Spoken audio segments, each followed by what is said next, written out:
Hello everyone, welcome to my YouTube channel. ಮನೇಲಿ ಇರೋ 4-5 ಪದಾರ್ಥಗಳನ್ನು ಯೂಸ್ ಮಾಡಿಕೊಂಡು ಹೇಗೆ ಮಿಲ್ಕ್ ಕೇಕ್ ಮಾಡೋದು ಅಂತ ಇವತ್ತು ತೋರಿಸ್ಕೊಡ್ತೀನಿ.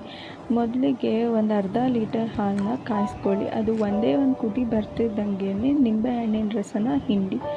ಅದು ಹುಳಿ ಹಿಂಡಿರೋದ್ರಿಂದ ಹಾಲು ಒಡ್ಕೊಳ್ಳೋದಕ್ಕೆ ಸ್ಟಾರ್ಟ್ ಆಗುತ್ತೆ. ಹಾಲು ಒಡ್ಕೋತಿದ್ದಂಗೆ ನೀವು ತಿರುಗಿಸ್ತಾ ಇರಬೇಕು.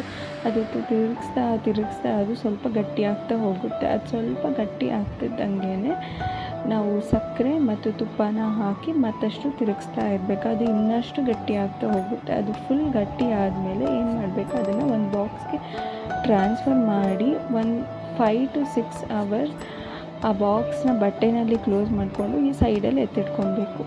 4 to 5 hours ಆದಮೇಲೆ ಆ ಬಟ್ಟೆನ ತೆಗೆದು ನೀವು ಬಾಕ್ಸ್ನ ತೆಗೆದು ನೋಡಿದ್ರೆ ಮಿಲ್ಕ್ ಕೇಕ್ ರೆಡಿಯಾಗಿರುತ್ತೆ. ಸೊ ನೀವು ಅದನ್ನು ಪ್ಲೇಟ್ಗೆ ಟ್ರಾನ್ಸ್ಫರ್ ಮಾಡಿಕೊಂಡು ಕಟ್ ಮಾಡಿದ್ರೆ ಮಿಲ್ಕ್ ಕೇಕ್ ರೆಡಿ ಆಗುತ್ತೆ. ಇದೇ ರೀತಿ ವಿಡಿಯೋಸ್ಗೋಸ್ಕರ ನಮ್ಮ ಚಾನಲ್ನ ಸಬ್ಸ್ಕ್ರೈಬ್ ಮಾಡೋದು ಮರಿಬೇಡಿ. Thank you.